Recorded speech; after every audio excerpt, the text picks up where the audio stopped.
السلام علیکم، welcome to my YouTube channel unique stories. آج میں آپ لوگوں کے لیے ایک نیو ناول لے کے آئی ہوں جس کا نام ہے تم لوٹ آنا اور اس کی رائٹر ہے ہما راؤ۔ تو چلیے چلتے ہیں ناول کی جانب۔ یہ ساون کی پہلی بارش تھی۔ گٹا ٹوپ اندھیرے اور سناٹے نے ایمن کے دل میں خوف سا پیدا کر دیا تھا۔ پنکی گہری نیند سوئی ہوئی تھی۔ رات کے 10 بجنے والے تھے اور عامر ابھی تک گھر نہیں آیا تھا۔ اس کا موبائل بھی آف تھا۔ وہ آفس سے روزانہ 5 بجے گھر آ جاتا تھا۔ ایمن نے آفس فون کیا تو معلوم ہوا وہ آفس سے وقت پر نکل چکا ہے۔ ایمن بہت پریشان تھی۔ دل میں عجیب سے وسوسے اور اندیشے آ رہے تھے۔ وہ عامر کی خیریت سے گھر آنے کے لیے بہت سی دعائیں مانگ چکی تھی۔ اتنے میں عامر کی محفوظ بیل سن کے وہ بے صبری سے گیٹ کی جانب بھاگی۔ شکر ہے آپ آ گئے، میں کتنی پریشان تھی، اتنی دیر کیسے ہو گئی؟ ایمن نے بے قراری سے پوچھا۔ یار ایک دوست کے ساتھ ڈنر کے لیے چلا گیا تھا، عامر لاپرواہی سے کہتا کپڑے چینج کرنے چلا گیا۔ ایمن یوں ہی کھڑی رہی۔ کچھ دیر بعد وہ آیا تو ایمن کو دیکھ کے چونک گیا اور جھنجھڑا کے پوچھا، اب کیا مسئلہ ہے، کھانا لاؤں؟ ایمن نے دریافت کیا، تمہیں بتایا ہے کہ دوست کے ساتھ ڈنر پہ گیا تھا، اب پلیز مجھے تنگ مت کرو، میں تھک گیا ہوں، سونا چاہتا ہوں۔ عامر بیڈ روم میں چلا گیا۔ ایمن اس کے رویے پہ حیران تھی۔ ان کی 4 سالہ شادی شدہ زندگی میں ایسا پہلی بار ہوا تھا کہ وہ کھانا باہر کھا کے آیا تھا اور ایسا انداز۔ ایمن کو یقین نہیں آ رہا تھا عامر نے اس سے اس طرح کی بات کی ہے۔ ایمن ٹی وی لاؤنج میں بیٹھی تھی۔ کھانا وہ ہمیشہ عامر کے ساتھ کھاتی تھی، سو کھانا کھانے کا ارادہ اس نے ملتوی کر دیا تھا۔ ایمن اور عامر کی شادی 4 سال قبل بہت دھوم دھام سے ہوئی تھی۔ عامر نے ایمن کو اپنے بھائی کی شادی میں دیکھا تھا اور پہلی نظر میں وہ ایمن کا اسیر ہو گیا تھا۔ ایمن بہت پیاری اور خوبصورت لڑکی تھی، لیکن سونے پر سہاگا اس کے بہترین اخلاق، کردار اور سیرت کے سب گروی ہو گئے تھے۔ ایمن عامر کی دور کی کزن تھی۔ عامر ایمن سے پہلی مرتبہ ملا تھا، لیکن اپنے گھر والوں کی زبانی اکثر ایمن کی تعریفیں سنتا تھا۔ ایمن کو دیکھ کر وہ قائل ہو گیا تھا، وہ واقعی تعریف کے قابل تھی۔ ایمن نے اس کی نگاہوں کی تپش سے چونک کر اس کی طرف دیکھا۔ ایمن اگر خوبصورت تھی تو بلبشہ عامر بھی کم نہیں تھا، ہینڈسم، ایجوکیٹڈ اور اعلیٰ اوصاف کا مالک تھا۔ عامر اب بھی دیدہ دلیری سے شرمندہ ہونے کی بجائے اس کی آنکھوں میں جھانک رہا تھا۔ ایمن کا دل زور سے دھڑکا تھا۔ دوسرے ہی لمحے وہ چمک کر کمرے سے باہر جا چکی تھی۔ انجانے اس کی آنکھوں میں کیا تھا، ایمن باوجود کوشش کے اسے نظر انداز نہیں کر سکی تھی۔ حالانکہ وہ پہلا لڑکا نہیں تھا جس نے اسے یوں دیکھا تھا۔ یونیورسٹی فنکشنز، پارٹیز میں متعدد بار ایمن نے بہت سے لڑکوں کو اپنی تعریف کرتے دیکھا تھا۔ بہت سے مردوں کی نگاہوں میں اس کے لیے ستائش ہوتی تھی، لیکن ایمن سب کو نظر انداز کر دیتی تھی۔ وہ اعلیٰ کردار کی مالک تھی، اس لیے داستانہ عامر کے سامنے آنے سے گریز کرتی۔ شادی ختم ہوتے ہی وہ اپنے گھر آ گئی تھی۔ حالانکہ تمام کزنز کا اصرار تھا کہ وہ کراچی پہلی مرتبہ آئی ہے، اس لیے سیر و تفریح کا پروگرام لازمی ہونا چاہیے۔ خود ایمن کو بھی سمندر دیکھنے کا بہت ارمان تھا، لیکن محفوظ عامر کی نگاہوں سے بچنے کے لیے اس نے انکار کر دیا اور اسٹڈیز کا بہانہ کر کے لاہور اپنے گھر لوٹ آئی۔ Aiman M A final year کی اسٹوڈنٹ تھی۔ ایگزامز قریب تھے، وہ دن رات پڑھائی میں مصروف تھی۔ ایسے میں اسے کبھی وہ نگاہیں ڈسٹرب کرتی تھی جن میں اس کے لیے محبت تھی۔ نہ جانے ان میں ایسی کیا بات تھی جو اسے تمام مردوں سے مختلف لگتی تھی۔ پھر وہ سر جھٹک کر دوبارہ پڑھائی میں مصروف ہو جاتی۔ جس دن وہ آخری پیپر دے کر اپنے گھر آئی، اس دن اپنے گھر خلاف توقع بنا کسی اطلاع کے عامر کی امی اور بہنوں کو دیکھ کر چونک گئی۔ عامر کی بہنوں سے چونکہ اس کی اچھی خاصی دوستی ہو گئی تھی، اس لیے حیرت خوشی میں بدل گئی تھی۔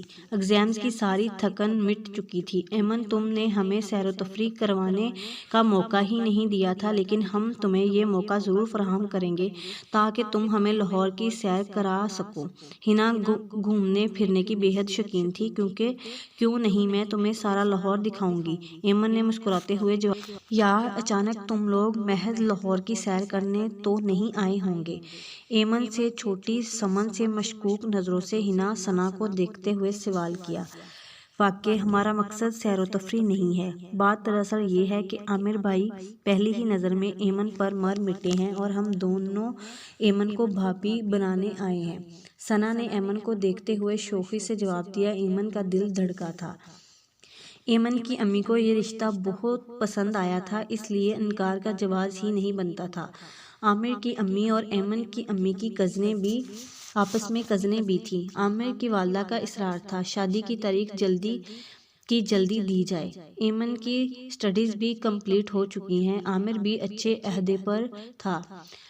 ایمن کی امی نے اپنے شوہر سے مشورہ کیا اور یوں باہمی اصلاح و مشورے کے بعد 6 ماہ بعد شادی کی تاریخ رکھ دی گئی۔ ایمن، شکر ہے آنٹی نے شادی کی تاریخ دے دی۔ عامر بھائی نے کہا تھا کہ اگر تم شادی کی تاریخ لینے میں کامیاب ہو گئی تو میں تم دونوں کو گولڈ کی چینز بنا کر دوں گا۔ ہنا ثنا اپنی کامیابی پر مسرور تھی۔ لگتا ہے عامر بھائی بے صبرے ہیں، سمن نے اپنا خیال پیش کیا۔ ہاں، لیکن صرف ایمن کے بارے میں۔ جب سے ایمن کو دیکھا ہے ان کو بے قراری قابل دید ہے۔ ثنا کے جواب پر ایمن کا چہرہ سرخ ہو گیا تھا۔ دونوں گھروں میں زور و شور سے شادی کی تیاریاں جاری تھیں۔ بالآخر شادی کا دن بھی آ گیا۔ گہرے سرخ رنگ کے عروسی لباس، جس پر سرخ اور گرے کا نفیس کام تھا، ہم رنگ خوبصورت زیورات، کلائیوں میں مہکتے گجرے، ایک کلائی میں سونے کی چوڑیاں، ایک ہاتھ میں کانچ کی چوڑیاں، نرم و نازک ہاتھوں اور بازوؤں پر مہندی کا گہرا رنگ، وہ بلبشہ بہت حسین لگ رہی تھی۔ عامر منظر کی دلچسپی میں کھو گیا تھا۔ عامر، ایمن کو دیکھ کر اس کے دل میں ایک شعر آتا ہے، زندہ رکھا اس کی سانسوں کی گرمی نے، مجھ میں چلنے والی ہوا برفیلی تھی، پہلی نظر پڑتے ہی آنکھوں میں نے اس کی صورت گول کے پی لی تھی۔ عامر ایمن کو پا کے بہت خوش تھا۔ عامر ایمن کو بے تحاشا چاہتا تھا۔ ایمن عامر کی اتنی محبتوں پر حیران ہوتی تھی۔ کیا کوئی اتنا بھی چاہ سکتا ہے؟ ایمن سوچتی۔ ایمن اپنی قسمت پر نازاں تھی، وہ خود بھی عامر سے بہت محبت کرتی تھی۔ ایمن کی کزنز اس کی قسمت پر رشک کرتی اور کہتی کاش ہمیں بھی کوئی عامر بھائی جیسا مل جائے، ان کے انداز میں حسرت ہوتی۔ ایمن مسکراتی اور صادق دل سے آمین کہتی۔ عامر کا شادی سے 3 ماہ قبل لاہور ٹرانسفر ہو گیا تھا۔ ایمن شادی کے 1 ماہ بعد لاہور عامر کے گھر میں آ گئی تھی۔ ایمن سے شادی سے پہلے عامر اس گھر میں تنہا رہتا تھا۔ اب ایمن کے آنے سے عامر کی بے کیف بے رنگ زندگی میں رنگ ہی رنگ بھر گئے تھے۔ زندگی یکم ہی بہت خوبصورت لگنے لگی تھی۔ ایمن عامر کا بہت خیال رکھتی تھی، وقت پر کھانا پینا، اس کی پسند ناپسند کا خیال رکھنا، اس کا ہر چھوٹا بڑا کام خوش دلی سے کرتی تھی۔ ایمن بہت ذہین، سلیقہ مند اور سلجھی ہوئی لڑکی تھی۔ عامر کے دل میں ایمن بھی محبت بڑھتی جا رہی تھی۔ عامر کے دل کی ہر دھڑکن ایمن کے نام کی مالا جپتی تھی، اس کی ہر سانس سے ایمن کی خوشبو مہکتی تھی۔ عامر اس کے بنا سانس لینے کا تصور بھی نہیں کر سکتا تھا۔ ایمن کی طبیعت میں از حد نفاست اور صفائی پسندی تھی۔ ایمن کے آنے سے پہلے گھر میں ملازمہ تھی، لیکن گھر کبھی صاف ستھرا نظر نہیں آتا تھا، کوئی بھی چیز اپنی جگہ پر نہیں ملتی تھی۔ اکثر ملازمہ کپڑے استری کرنا بھول جاتی تھی۔ ایمن نے شادی کے بعد عامر کے بے حد اصرار پر بھی ملازمہ نہیں رکھی تھی۔ اس کا موافقہ تھا کہ یہ میرا گھر ہے، اس کو سجانا، صاف ستھرا رکھنا میرا حق اور فرض ہے۔ عامر نہیں چاہتا تھا کہ وہ ہر وقت کام کر کے تھک جائے، لیکن ایمن سارے کام اپنے ہاتھوں سے کر کے بھی فریش نظر آتی تھی۔ شام کو عامر کے آنے سے پہلے وہ کوئی خوبصورت سا stylish suit, light make up اور نازک سی جویلری پہن کر مسکراتی ہنستی عامر کا استقبال کرتی تھی۔ شام کی چائے کے ساتھ وہ کبھی کچھ بنا لیتی تو کبھی کچھ، کبھی پکوڑے، کیونکہ عامر کو کھانے پینے کا بے حد شوق تھا۔ اپنے لیے وہ دوپہر میں کھانا نہیں بناتی تھی، البتہ عامر کے لیے رات کا کھانے پر وہ خوب اہتمام کرتی تھی۔ ایمن کے ہاتھ میں اتنی لذت تھی کہ عامر انگلیاں چاٹتا رہ جاتا تھا۔ ایسے میں اسے اپنے انتخاب پر فخر ہوتا تھا۔ وہ ایمن کے ہر گن پر 100 بار نثار ہوتا تھا۔ عامر 5 بجے ہی گھر آ جاتا تھا، جبکہ شادی سے پہلے وہ 7 بجے تک لازمی آفس میں کام کرتا تھا، اور وہ اکثر کہتا تھا، یار تم نے کیا جادو کر دیا ہے، اب میں تمہارے بنا کہیں بھی دل نہیں لگا پاتا ہوں۔ میں بھی یہ ہی چاہتی ہوں کہ آپ کا میرے بنا کہیں بھی دل نہ لگے۔ ایمن شرارت سے مسکراتے ہوئے بولی، یار مجھے لگتا ہے اگر یہی صورتحال رہی تو کاروبار ٹھپ ہو جائے گا، سب کچھ دیوالیہ ہو جائے گا۔ عامر کہتا، ایمن کی شادی کو 1 سال ہو گیا تھا، ایمن کا میکہ بھی قریب ہی تھا، اور ایمن ایک رات بھی اپنے مائکے نہیں ٹھہری تھی۔ عامر آفس جاتے ہوئے ڈراپ کر کے جاتا تھا اور آفس سے واپسی میں اپنے ساتھ لے جاتا تھا۔ اس بار ایمن کی بہن سمن نے شکوہ کیا تھا، آپی شادی کے بعد آپ ہمیں بالکل ہی بھول گئی ہیں، جس گھر میں آپ نے 25 سال گزارے ہیں، اب آپ اس گھر میں ایک رات ٹھہرنے کی بھی روادار نہیں ہیں۔ ایمن شرمندہ سی ہو گئی۔ واقعی عامر کی محبت سب محبتوں پر حاوی ہو گئی تھی۔ ایمن نے سمن کو یقین دلا کے اگلی مرتبہ وہ 2 دن کے لیے آئے گی۔ نیکسٹ ویک جب ایمن امی کے گھر جانے کے لیے تیار ہو رہی تھی تو اچانک سمن کی بات یاد آ گئی، میں اس مرتبہ 2 دن بعد آؤں گی۔ ایمن نے عامر سے نگاہیں چراتے ہوئے بالوں میں برش کرتے ہوئے کہا، کیا 2 دن بعد؟ عامر نے حیرت سے کہا۔ سمن اصرار کر رہی تھی۔ ایمن عامر کے پاس آ کے بیٹھ گئی۔ یار کس طرح گزاروں گا میں یہ دن، یہ راتیں کیسے کٹیں گی یہ پل، یہ لمحے تمہارے بنا؟ میں اب کہیں بھی نہیں رہ پاؤں گا۔ عامر کے انداز میں اس کے لیے بے تحاشا محبت تھی۔ ایمن کو اپنی قسمت پر رشک ہونے لگا تھا۔ عامر نے آفس جاتے ہوئے اسے ڈراپ کر دیا تھا۔ شام کے 5 بجتے ہی وہ لاشعوری طور پر عامر کی آمد کے منتظر تھی۔ عامر کے آتے ہی وہ اپنے گھر چلی گئی۔ سمن کی آنکھوں میں اس کے لیے ناراضگی اور شکوے کے رنگ واضح تھے، لیکن وہ عامر کی محبت کے آگے مجبور تھی۔ سچی بات تو یہی تھی کہ ایمن بھی عامر کے بنا نہیں رہ سکتی تھی۔ عامر کے بنا کہیں بھی رہنے کا تصور بھی اس کے لیے محال تھا۔ ایمن کی طبیعت کچھ دن سے عجیب سی ہو رہی تھی۔ عامر اسے ہاسپٹل لے گیا۔ لیڈیز ڈاکٹر نے خوشخبری سنائی اور عامر اور ایمن بہت خوش تھے۔ عامر مزید شوخا ہو رہا تھا اور خوشی سے چہک رہا تھا، جبکہ ایمن شرما رہی تھی اور شرماتے ہوئے ایمن کا روپ بہت دلچسپ لگ رہا تھا۔ عامر محرور ہو کے دیکھتا رہا۔ عامر ایمن سے پہلے سے بھی زیادہ محبت کرنے لگا تھا۔ وہ ایمن کا خیال اس طرح رکھتا جیسے وہ کوئی کانچ کی گڑیا ہو۔ ایمن ہمیشہ اللہ کا شکر ادا کرتی۔ عامر نے ایمن کے منع کرنے کے باوجود ایک ملازمہ رکھ لی تھی۔ ڈلیوری سے 1 ماہ قبل عامر کی امی اور حنا ثنا آ گئی تھیں۔ وہ بھی ایمن کا بہت خیال رکھتی تھی۔ ایمن کی ساس اور نندیں ہمیشہ ایمن کی تعریفیں کرتی تھیں۔ ایمن نے اپنے اخلاق و اعمال سے سب کا دل جیت لیا تھا۔ پھر وہ دن بھی آ گیا جب اللہ نے انہیں ایک پیاری سی بیٹی عطا کی۔ یار یہ پری بالکل تمہارے جیسی ہے۔ عامر ننھی گڑیا کو پا کے بہت خوش تھا۔ ایمن اس رحمت پر اللہ کی شکر گزار تھی۔ عامر کی امی اور بہنیں بھی بہت خوش تھیں۔ عامر کو اپنی لاڈلی گڑیا پنکی بہت عزیز تھی، لیکن ایمن کے لیے محبت میں کوئی کمی نہیں آئی تھی۔ ان کی جوڑی تمام خاندان میں آئیڈیل تھی۔ وہ ہمیشہ اللہ سے دعا گو رہتی کہ ان کے آشیانے کو کسی کی نظر نہ لگے۔ ایمن کی دونوں نندوں کی بھی شادی ہو گئی۔ ایمن اپنی ساس کو اپنے گھر لے آئی تھی۔ ایمن ان کا بہت خیال رکھتی تھی، وہ بھی ایمن سے بہت پیار کرتی۔ ایمن عامر کا مشکور تھا۔ سچ تو یہ تھا کہ ایمن کو پانے کے بعد وہ اپنے ارد گرد سے بے نیاز ہو گیا تھا، اور پنکی آنے کے بعد وہ تمام رشتہ داروں سے دور ہو گیا تھا۔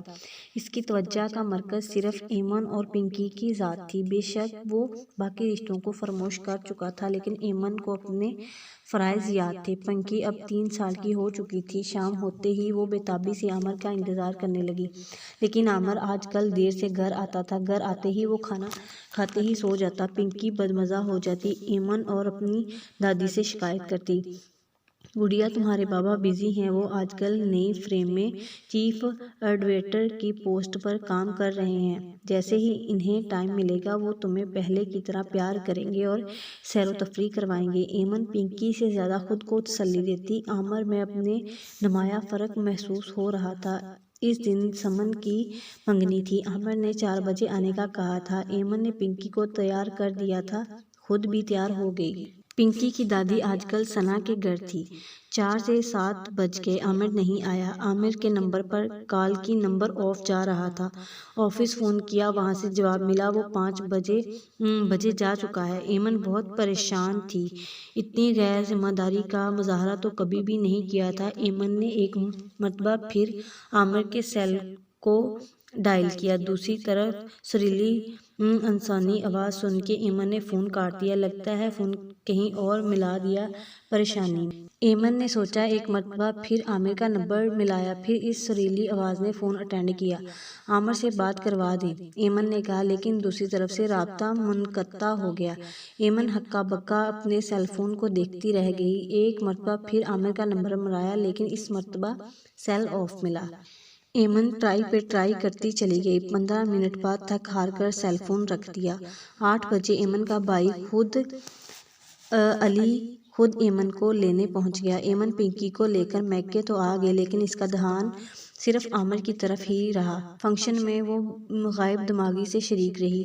فنکشن میں اس کی عدم دلچسپی سب نے محسوس کی تھی۔ آپی عامر بھائی کی محبت نے آپ کو کہیں کا بھی نہیں رکھا، سمن نے سنجیدگی سے کہنے پر ایمن سوچنے لگی، واقعی عامر کے بنا اس کو اپنا آپ ادھورا لگتا ہے۔ رات 12 بجے فنکشن ختم ہوا۔ عامر کے نہ آنے کا سبب اس نے آؤٹ آف سٹی بتایا۔ پنکی سو چکی تھی۔ ایمن نے کپڑے چینج کیے اور منہ ہاتھ دھویا اور پنکی کے بیڈ پہ آ کے لیٹ گئی۔ نیند آنکھوں سے کوسوں دور تھی۔ صبح اٹھتے ہی اسے عامر کا خیال آیا۔ عامر نے بتایا کہ وہ رات 10 بجے گھر آیا تھا۔ ایمن بجھ کے رہ گئی، رات کو لینے بھی نہیں آ سکا۔ ایمن نے بے ساکت شکوہ کیا۔ حیرت یہ تھی وہ ذرا بھی شرمندہ نہ تھا، صرف مصروف ہونے کا بودھا سا جواز پیش کیا۔ ایمن خاموش ہو گئی۔ عامر تم بدل گئے ہو، ایمن نے سرگوشی کی۔ خود سے شام کو یقین تھا عامر اسے لینے آئے گا، لیکن رات کو 10 بجے اس نے علی کو فون کر دیا کہ ایمن کو چھوڑ جانے کا کہا۔ ایمن علی کے ساتھ گھر آ گئی۔ ایمن کے گھر آنے سے پہلے وہ سو چکا تھا۔ ایمن مایوس ہو گئی۔ شکر کہ پنکی گاڑی میں ہی سو گئی تھی، ورنہ عامر کو سوتے دیکھ کر خفا ہوتی۔ ایمن سے صبح بھی اس نے اس موضوع پر کوئی بات نہیں کری۔ پھر 10 روز و شب ایسے ہی گزرنے لگے۔ عامر صبح جا کے رات کو آتا، آ کے سوئی ہوئی پنکی کو پیار کر کے سو جاتا۔ ایمن تو بات کرنے کو ترس گئی تھی۔ رات کے 2 بج رہے تھے۔ عامر گہری نیند سو رہا تھا۔ ایمن نے بے ساخت عامر کا کندھا جھنجھوڑا۔ عامر چونک کے اسے دیکھنے لگا۔ کیا ہوا؟ بہت دن ہو گئے، ہم نے باتیں نہیں کی، نہ ہم کہیں باہر گئے۔ پنکی اور میں آپ کا انتظار کرتے رہ جاتے ہیں، آپ آتے ہی سو جاتے ہیں، ایمن نے شکوہ کیا۔ تمہارا کیا خیال ہے، مجھے کوئی کام نہیں کرنا چاہیے، دن رات تمہارے گھٹنے سے لگا بیٹھا رہوں؟ عامر نے تن سے کاٹ دار لہجے میں جواب دیا۔ ایمن سن ہو کے رہ گئی۔ یہ انداز، یہ لہجہ اس کے لیے اجنبی تھا۔ میرا مطلب یہ تھا کہ الفاظ اس کے گلے میں پھنس گئے، آنسو آنکھوں میں آ گئے۔ سو جاؤ پلیز، عامر کی جھنجھلائی ہوئی آواز نیند میں ڈوبی ہوئی تھی۔ دوسرے ہی پل وہ کروٹ بدل کے سو گیا۔ ایمن رات کے آخری پہر تک جاگتی رہی۔ صبح ایمن کی سانس واپس آ گئی۔ ایمن میں تم سے ایک بات کرنا چاہتا ہوں، ٹھنڈے دل و دماغ سے سننا اور اس پر غور کرنا۔ عامر نے سپاٹ انداز میں سرد مہری سے ناشتہ لگاتی ایمن کو مخاطب کیا۔ نہ جانے کیوں ایمن کا دل لرز گیا، کچھ اندیشوں اور وسوسوں نے اسے گھیر لیا تھا۔ ایمن میں تم سے بہت محبت کرتا ہوں، تم نے مجھے بہت محبت اور سکھ دیا، لیکن شہرینہ جمال نے مجھ پہ جادو کر دیا ہے۔ بہت کوشش کے باوجود میں اس کے سحر سے نہیں نکل پایا۔ وہ بہت ضدی اور پاگل لڑکی ہے۔ یونیورسٹی میں وہ مجھ سے محبت کرتی تھی، لیکن اپنے پاپا کی اچانک ڈیتھ کی وجہ سے وہ پڑھائی چھوڑ کے امریکہ چلی گئی اور اسے اظہار کا موقع نہیں ملا۔ وہ یہاں صرف مجھے ڈھونڈنے آئی ہے۔ اگر میں نے اس سے شادی نہیں کی تو وہ تنہا رہ جائے گی۔ میں اس کے ساتھ الگ گھر میں رہوں گا اور اس کو ایک الگ گھر میں رکھوں گا۔ یہ تمہارا گھر ہے، اس میں تم، امی اور پنکی رہنا، عامر کہہ کے چلا گیا۔ ایمن سکتے کی کیفیت میں ساکت کھڑی رہی۔ اسے لگا وہ ماؤنٹ ایورسٹ تلے دب گئی ہے۔ میری محبت اور ریاست کا یہ صلہ دیا ہے، آنسو گالوں پہ لڑکھڑاتے آ رہے تھے۔ ایک پل میں مجھے آسمان سے زمین پر لا پٹخا میرا سارا اعتبار کرچی کرچی کر دیا ہے، بے مول کر دیا۔ ایمن کو ساری دنیا ڈولتی ہوئی نظر آئی۔ ایمن ایمن کیا ہوا بیٹا؟ ایمن کی ساس نے ایمن کا شانہ ہلایا۔ ایمن کٹے ہوئے پتنگ کی طرح اس کی باہوں میں جھول گئی۔ ایک قیامت تھی جو اس پہ گزری تھی۔ شام کو عامر کے آنے سے پہلے پنکی کو لے کے اپنے میکے آ گئی۔ ایمن کے میکے میں سب سناٹے میں رہ گئے۔ کیا عامر ایسا کر سکتا ہے؟ سب بے یقینی کی کیفیت میں مبتلا تھے۔ ایمن کی حالت سب سے بری تھی۔ اس کا مان اعتبار سب ٹوٹ گیا تھا۔ وہ بکھر گئی تھی، ہار گئی تھی۔ ہارنے کی انڈال سی کیفیت نے اسے اپنی گرفت میں اس طرح سے جکڑا کہ اس کی مردگی چھپائے نہیں چھپ رہی تھی۔ ایک قیامت تھی جو آ کے گزر گئی تھی۔ ایمن کی گویا زندگی ہی بدل گئی تھی۔ چپ چاپ پتھر سی بس خلاؤں میں کچھ ڈھونڈتی رہتی۔ گھر کے سب ہی افراد نے اسے گھٹن مراحل پہ بے حد ساتھ دیا اور سب سے زیادہ اس کا خیال رکھا۔ اسے غم سے نکالنے کے لیے بہت جتن کیے لیکن ناکام رہے۔ پنکی الگ تنگ کرتی تھی، ہر وقت بابا بابا کی رٹ لگائے رکھتی اور روز پوچھتی، ماما ہم اپنے گھر کب جائیں گے؟ ماما مجھے بابا بہت یاد آتے ہیں۔ پنکی روحانسا ہو کے کہتی، ماما بابا کب آئیں گے؟ ایمن کے پاس ان سوالوں کا کوئی جواب نہیں ہوتا تھا۔ عامر کی امی عامر سے بہت ناراض تھیں۔ عامر کے فیصلے نے انہیں بہت رنج دیا تھا۔ وہ ناراض ہو کے اپنے دوسرے بیٹے کے گھر چلی گئی تھیں۔ انہوں نے صاف کہہ دیا تھا کہ وہ اس گھر میں جب ہی آئیں گی جب ایمن یہاں آئے گی۔ لیکن عامر پہ شہرینہ جمال کو بولڈ مغرب زادہ اداؤں کا جادو چل گیا تھا اور وہ ہر چیز پہ شہرینہ جمال کو پانا چاہتا تھا۔ اس کی خوشبو کو اپنی سانسوں میں بسانا چاہتا تھا، اس کے لمس کو محسوس کرنا چاہتا تھا۔ عورت مرد کی طرف دی گئی بہت سی محبت کی خاطر خود کو مغلوب کرنے سے بھی نہیں چونکتی۔ لیکن مرد دریافت کا پرندہ ہے۔ مرد ایک آسمان پر قناعت نہیں کرتا، جب وہ پرواز کرتا ہے اپنی خواہشوں کے نئے آسمان تسخیر کرتا ہے۔ بالآخر عامر اپنے مقصد میں کامیاب ہو گیا۔ شہرینہ آج دلہن بنی اس کے گھر میں موجود تھی۔ حسین تو وہ پہلے ہی تھی، آج وہ ہمیشہ سے زیادہ حسین لگ رہی تھی۔ عامر محرور سا ہو رہا تھا، شہرینہ بھی سرشار ہو رہی تھی۔ فتح جو ٹھہری، جسے چاہا اسے پا لیا۔ دونوں بہت خوش تھے۔ عامر کا دل اب آفس جانے کو نہیں چاہتا تھا۔ شہرینہ اس کے دل و دماغ، اس کے حواسوں پہ چھا گئی تھی۔ شہرینہ کے لیے ہی اس نے سب رشتوں کو فراموش کیا تھا۔ شہرینہ کا 2 ماہ بعد یکم اس روٹین سے دل اکتا گیا۔ وہ بوریت محسوس کرنے لگی تھی، وہ بیزار رہنے لگی۔ تنہائی سے اسے نفرت تھی۔ وہ شور ہنگامہ ہلا گلا پسند لڑکی تھی۔ عامر کے جانے کے بعد وہ تنہا گھر میں ہوتی، تنہائی سے وحشت محسوس ہوتی تھی۔ شہرینہ چاہتی تھی کہ وہ عامر کے ہمراہ امریکہ اپنے عزیزوں کے قریب سیٹل ہو جائے۔ ذاتی طور پر وہاں کے لائف سٹائل کو پسند کرتی تھی، لیکن عامر امریکہ جانے کے لیے رضامند نہیں تھا۔ اسے وہاں کی زندگی سے کوئی انٹرسٹڈ نہیں تھا۔ عامر کے انکار پر شہرینہ بجھ گئی۔ اب اس کے رویے میں سرد مہری اور چڑچڑا پن نمایاں محسوس ہوتا تھا۔ وہ عامر سے خفا رہنے لگی تھی۔ انہی دنوں عامر کے گھر شہرینہ کے کزن سہیل کی آمد ہوئی۔ سہیل 20 برس سے امریکہ میں مقیم تھا۔ 6 سال کی عمر میں وہ امریکہ چلا گیا تھا۔ سہیل پاکستان میں اپنا کاروبار کرنا چاہتا تھا، جس کے لیے اس کے پاس خطیر سرمایہ تھا۔ سہیل کی آمد سے شہرینہ کھل گئی تھی۔ حالانکہ سہیل سے شہرینہ صرف ایک مرتبہ ملی تھی، وہ بھی جب شہرینہ 11 برس کی تھی۔ سہیل اس وقت 8 سال کا تھا۔ سہیل کے آنے سے شہرینہ بہت خوش تھی۔ دونوں میں بہت جلد دوستی ہو گئی تھی۔ دونوں کے مزاج حیرت انگیز طور پر ایک جیسے تھے، اس لیے انڈرسٹینڈنگ کمال کی ہو گئی تھی۔ سہیل کا ارادہ اپنا گھر خریدنے کا تھا۔ کسی ہوٹل میں ٹھہرنے کے لیے وہ جب تک مجبور تھا جب تک اسے اس کے پسند کا گھر نہ مل جاتا۔ شہرینہ ہوٹل سے اصرار کر کے اپنے گھر لے آئی۔ شہرینہ اب ہر لمحہ ہنستی مسکراتی گنگناتی نظر آتی تھی۔ عامر بھی مطمئن ہو گیا تھا۔ عامر آج کل بہت بزی تھا۔ 8 بجے جب گھر آتا، گھر میں صرف ایک ملازمہ ہوتی تھی۔ گھر کے تمام کام حتیٰ کہ کوکنگ بھی ملازمہ کرتی، جو 9 بجے عامر کے کھانے اور چائے کے بعد چھٹی کر جاتی تھی۔ شہرینہ اور سہیل شام کو ہی گھومنے پھرنے چلے جاتے تھے، رات گئے لوٹتے تھے۔ عامر کچھ دن سے خاموش رہا، لیکن پھر اسے یہ روز کی روٹین ناگوارا گزرنے لگی، لیکن وہ برداشت کر رہا تھا۔ ایک رات 3 بجے عامر کو پیاس لگی۔ عامر کچن میں پانی پینے آیا۔ سہیل کے بیڈ روم کی لائٹ آن تھی۔ عامر بلا ارادہ اس کے بیڈ روم کی طرف چلا گیا، جہاں وہ مے نوشی میں مشغول تھا۔ عامر دم خود ہکا بکا رہ گیا، اس کی برداشت کی حد ختم ہو گئی۔ عامر نے اسی وقت سہیل کو گھر سے جانے کا حکم دیا۔ سہیل اچانک عامر کو اپنے کمرے میں دیکھ کے گھبرا گیا۔ عامر کے چلانے سے شہرینہ بھی جاگ گئی۔ عامر کا رویہ شہرینہ کو پسند نہیں آیا تھا۔ سہیل ناراض ہو کے اسی وقت چلا گیا۔ شہرینہ اپنے مہمان کی بے عزتی پہ غصے میں تھی اور عامر سے ناراض ہو گئی تھی۔ شہرینہ، تم کیا سمجھتی ہو جو میں نے کیا وہ غلط ہے؟ عامر نے حیرت سے پوچھا۔ ہاں، تم نے غلط کیا، اتنی معمولی سی بات پہ تم نے میرے کزن کی توہین کی ہے۔ شہرینہ چلائی، معمولی سی بات؟ شراب پینا معمولی بات ہے؟ شراب حرام ہے، میں مسلمان ہوں، میں اپنے گھر میں کسی کو شراب پینے کی اجازت نہیں دے سکتا۔ عامر نے تحمل سے کہا، وہ امریکہ میں رہا ہے، وہ دلبدیر فیملی سے تعلق رکھتا ہے، تمہاری طرح کنزرویٹر نہیں ہے۔ شہرینہ نے طنزیہ، مجھے افسوس ہو رہا ہے تمہاری ذہنیت پہ، تم برائی کو برائی نہیں سمجھ رہی ہو، یہ بھی گناہ ہے۔ عامر نے افسوس کا اظہار کیا۔ بس کرو، یہ اپنے فتوے اپنے پاس رکھو۔ شہرینہ نے چڑ کے ہاتھ جوڑے۔ شہرینہ، آج کے بعد تم اپنے آوارہ کزن سے نہیں ملو گی۔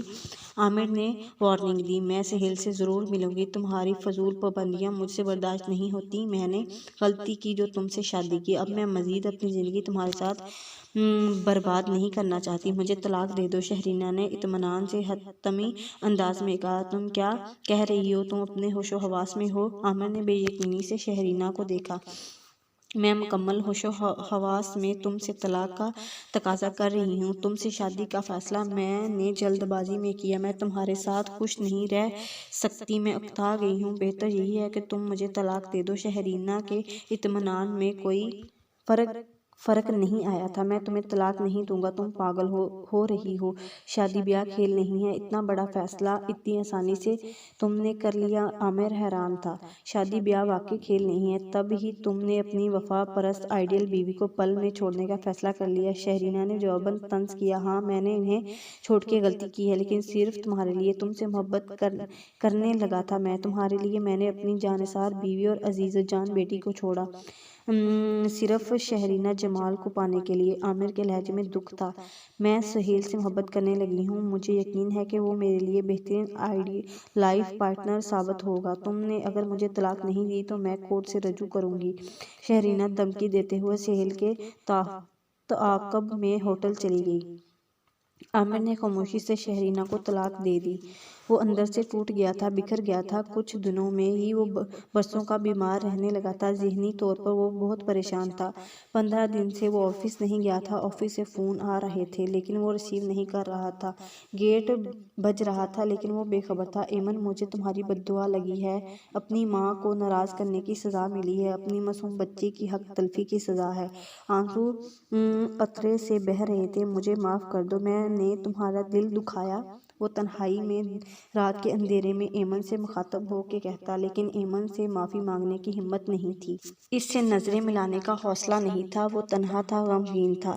ایمن، اپنے میکے کیا آئی؟ خبر تمام محلے اور رشتہ داروں میں پہنچ گئی۔ لوگوں کو تشویش ہونے لگی تھی۔ کچھ تجسس میں مبتلا ہو کے ملنے کے بہانے کین سوئیاں لینے آ گئے۔ ایمن تو ایک رات بھی نہیں ٹھہرتی تھی۔ اب مہینوں ہو گئے، خیر تو ہے نہ؟ لوگوں کے سوالوں پہ وہ تنگ آنے لگی تھی۔ اسے بہت شرم آتی تھی جب لوگ خرید کے اس سے بارے میں سوال کرتے تھے۔ اس نے گھر سے نکلنا چھوڑ دیا، کوئی گھر آتا تو کمرے میں بند ہو جاتی۔ عامر، بہت بے مول کر دیا تم نے مجھے، نہ جانے کس خطا کی سزا دی ہے، بہت تنہا کر دیا۔ کمرے میں نم آنکھوں سے وہ شکوہ کرتی۔ ایمن نے اپنے تمام عزیز رشتہ داروں سے عامر اور شہرینہ کی دوسری شادی کی خبر چھپائی تھی۔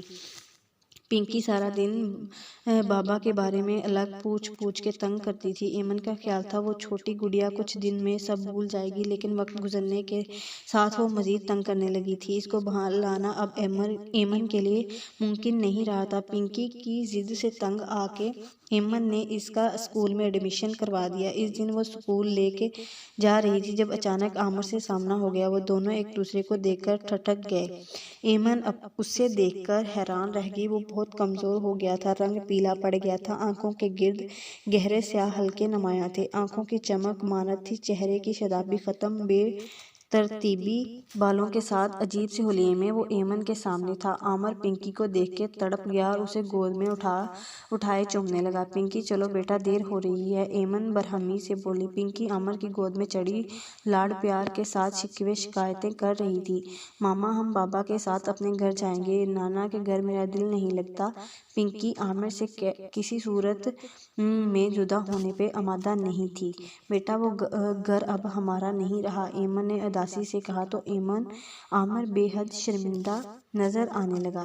اس کے چہرے پہ شرمندگی کے آثار نمایاں تھے۔ ایمن میری زندگی کی سب سے بڑی بھول شہرینہ تھی، میں نے جو کیا میں اس کے لیے بہت شرمندہ ہوں۔ سچ تو یہ ہے تمہارے بعد میں کبھی دل سے خوش نہیں ہوا، کبھی کوئی ملال، کبھی تمہاری یاد، کبھی تمہاری محبتیں، کبھی خدمتیں، کبھی کچھ یاد آتا میں بے سکون رہنے لگا۔ شہرینہ کو شادی کے بعد وہ محبت نہیں دے سکا میں اس میں تمہیں تلاش کرنے لگا تھا، تمہارا عکس دیکھنا چاہتا تھا، پھر میں مایوس ہو گیا۔ میں جان گیا شہرینہ ایمن نہیں بن سکتی، بلکہ کوئی بھی لڑکی ایمن نہیں ہو سکتی۔ میں کم ظرف تھا، اس لیے تم پہ شہرینہ کو ترجیح دی۔ شادی کے ابتدا میں ہی شہرینہ مجھ سے بیزار ہو گئی، ہمارے تعلقات میں سرد مہری آ گئی۔ شہرینہ نے مجھ سے طلاق لے لی، وہ اپنے کزن سہیل سے شادی کرنا چاہتی ہے۔ میں تمہارے پاس آنا چاہتا تھا لیکن بہت شرمندہ تھا، آنے کی ہمت نہیں تھی۔ اب تمہارے پاس آ رہا ہوں، پلیز مجھے معاف کر دو، میں تمہارے بنا ادھورا ہوں۔ میں وعدہ کرتا ہوں آئندہ کوئی بھی شکایت نہیں ہوگی تمہیں مجھ سے۔ وہ نم آنکھوں سے التجا کر رہا تھا۔ میں اتنی ہی بے وقت ہوں کہ جب چاہا مجھے دھتکار دیا، جب چاہا پکار لیا، ایمن نے دکھ سے کہا تو عامر کٹ کے رہ گیا۔ ایمن صرف ایک بار معاف کر دو، عامر گڑگڑا رہا تھا۔ یہ شکر تھا کہ وہ جہاں کھڑے تھے وہ اسکول سے کچھ دور ویران راستہ تھا، ورنہ پل میں اچھا خاصا تماشا بن جانا تھا۔ عامر تم نے میرا مان اعتبار، میرا غرور، میرا فخر سب کچھ خاک میں ملا دیا، میں تمہیں کیسے معاف کر دوں؟ ایمن نے آنسو ضبط کرتے ہوئے جواب دیا۔ ایمن میں بہت شرمندہ ہوں، میں بہک گیا تھا، تم نے مجھے معاف نہیں کیا تو میں کبھی خوش نہیں رہ سکوں گا، میرا ضمیر مجھے ملامت کرتا ہے، امی بھی مجھ سے ناراض ہیں۔ پنکی بڑی ہو گئی تو کیا سوچے گی میرے بارے میں؟ پنکی کو ہم دونوں کی محبت شفقت کی ضرورت ہے، یہ سب تمہیں پہلے سوچنا تھا۔ ایمن نے غصے سے کہتے ہوئے پنکی کو کھینچا اور تیز تیز قدموں سے چلتی ہوئی عامر سے دور ہو گئی۔ ماما مجھے بابا کے پاس جانا ہے، پنکی روتے ہوئے اس کی گود میں مچلنے لگی۔ ایمن نے بہلانا چاہا لیکن پنکی بضد تھی۔ غصے میں ایمن نے پنکی کو تھپڑ مارا۔ پنکی یکم خاموش ہو کے بے یقینی سے ایمن کو دیکھنے لگی۔ ایمن شرمندہ ہو گئی، پنکی خاموش ہو گئی، لیکن اس کے سسکنے کی آوازیں آنے لگیں۔ گھر آ کے پنکی کو بیڈ پہ لٹا دیا، وہ راستے میں ہی سو گئی تھی۔ پنکی کو بے ساخت اس پہ پیار آیا، ساتھ میں خود پہ غصہ، پہلی بار پنکی کو مارا تھا، بھلا اس میں بچی کا کیا قصور؟ عامر نے پنکی کو اتنا پیار دیا ہے، ایسے میں ہر بچہ ہی باپ کو یاد کرتا ہے۔ ایمن نے سوچتے ہوئے بغول پنکی کا جائزہ لیا۔ وہ بہت اداس رہنے لگی تھی، ہر وقت عامر کو یاد کرتی تھی، کمزور ہو گئی تھی، چہرے پہ رونق اور شادابی کے آثار بھی نہیں تھے، حالانکہ وہ مکمل طور پر صحت مند بچی تھی، اس وقت بالکل مرجھائی ہوئی لگ رہی تھی۔ ایمن کا دل کٹنے لگا، پنکی بڑی ہو گئی تو میں اسے کیا جواب دوں گی؟ پنکی کو باپ کی شفقت سے محروم کرنا زیادتی ہے، باپ کی شفقت محبت پنکی کا حق ہے اور میں اسے اس کے حق سے محروم نہیں کر سکتی۔ مجھے جانا ہوگا، اپنے لیے نہیں تو اپنی بیٹی کے بہترین مستقبل کے لیے۔ ایمن نے بے بسی سے آنسو صاف کرتے ہوئے فیصلہ کر لیا تھا۔ یہ سچ ہے عامر، اب میرے دل میں تمہارے لیے وہ محبت، وہ مقام نہیں رہا، اور اب میرا دل تمہارے ساتھ رہنے کو نہیں کر رہا، میرا دل ویران ہو گیا ہے، میری انا کو شدید ٹھیس پہنچی ہے، لیکن میں اتنی خود غرض نہیں ہوں کہ اپنی انا کے لیے اپنی بیٹی کو، اپنی عزیز جان پنکی کو باپ کی شفقت سے محروم کر دوں۔ ایمن نے اپنا سامان پیک کیا، سوئی ہوئی پنکی کو گود میں اٹھایا۔ عامر ڈرائنگ روم میں شرمندہ سا ان دونوں کا منتظر تھا۔ ایمن نے ایک نظر کمرے کو دیکھا اور ڈرائنگ روم کی طرف چل دی، اپنی انا کو کمرے میں چھوڑ گئی تھی۔ اس کمرے میں لمحہ بہ لمحہ عامر کی بے وفائی پہ اس نے موت کی اذیت جھیلی تھی، اب اگر وہ انا کو نہ چھوڑتی تو بیٹی کو چھوڑنا پڑتا۔ اس نے انا اور بیٹی کی خوشیوں میں سے انا کو چھوڑ دیا، بیٹی کی خوشیوں کو اپنا لیا تھا۔